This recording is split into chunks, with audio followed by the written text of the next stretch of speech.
మీకు ఒక అద్భుతమైన మొక్క చెబుతున్నాను ఫ్రెండ్. ఇది తెల్ల జిల్లేడు అంటారు దీన్ని. దీని పక్కగా వెళ్ళిన, దీని నెత్తి మీద పెట్టుకుని స్నానం చేసిన ఈ పువ్వు తెల్ల జిల్లేడు చెట్టు ఇది. ఈ పువ్వుని అంటుకున్న, నెత్తి మీద పెట్టుకుని స్నానం చేసిన, తలారా స్నానం చేసిన, దీని పక్కగా వెళ్ళిన మనకు దోషాలు అనేది కొన్ని దోషాలు ఉంటే కనుక ఆ దోషాలు అనేవి పోతాయి. ఇంటి ముందు పెట్టుకుంటే కనుక కలిసి వచ్చిద్ది అదృష్టం అని అంటారు. కానీ ఫ్రెండ్, అది మాత్రం వాస్తవమే. కాకపోతే ఆ ఫలితం అనేది 6 నెలలు లోపు అది మనకి చూపించాలి. 6 నెలలకి అది మనకి ఏదన్నా కానీ కలిసి రాలేదనుకో, ఇంటి ముందు పెట్టుకుంటే కనుక 6 నెలల దాకా చూడాలి. 6 నెలలకి కలిసి రాకపోతే కనుక ఆ చెట్టుని తీసేయాలి.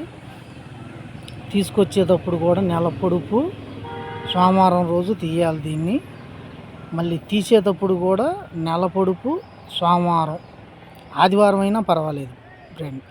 ఆదివారం అయినా నెల పొడుపు రోజునే దీన్ని తీసి మన ఇంటికాడ నాటుకోవాలి. నెల పొడుపు రోజునే చెయ్యాలి. ఏదైనా కానీ తీర్థం కానీ పెడతాం. కానీ దీన్ని అంటుకున్న, నెత్తి మీద పెట్టుకుని మీరు స్నానం చేసినా కానీ, ఈ పువ్వు అనేది నెత్తి మీద పెట్టుకుని స్నానం చేసినా కానీ కొన్ని దోషాలు అనేది మనకు ఉంటే కనుక పోతూ ఉంటాయి.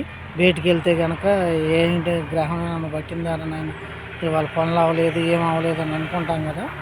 మీ ఇంటి దగ్గరలో తెల్ల జిల్లేడు ఉంటే కనుక ఈ పని చేయండి. నెత్తి మీద పెట్టుకుని తలార స్నానం చేసినా కానీ సోమవారం రోజు మీ దోషాలు అనేది పోతాయి. ఆ పువ్వు అంటుకుంటే సోమవారం రోజు ఆ పువ్వు అంటుకున్న మీ దోషాలు అనేది పోతాయి. ఆదివారం అయినా సరే మీ దోషాలు అనేది పోతాయి ఫ్రెండ్.